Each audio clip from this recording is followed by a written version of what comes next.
Lecture 7 worksheet, question 4. A realtor or an estate agent in Ireland uses a programmable lockbox to store the keys to a house that's for sale. The access code for the lockbox consists of 4 digits.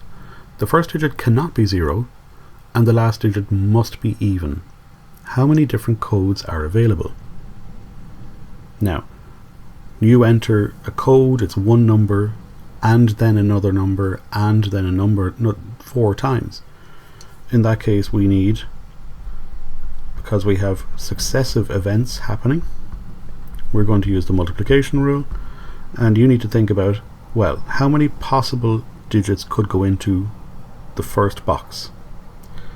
We know that it can't be 0, but it can be any of the other 10 digits from 1 to 9.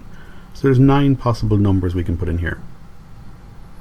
There's no restriction on the second box or the third box, in which case you have numbers 1 to 9 and 0, so there's 10 in both. And then the last digit must be even. How many even digits are there? 2, 4, 6 and 8 are definitely even, and it may surprise you to learn that the number 0 is also even. So there are 5 even numbers.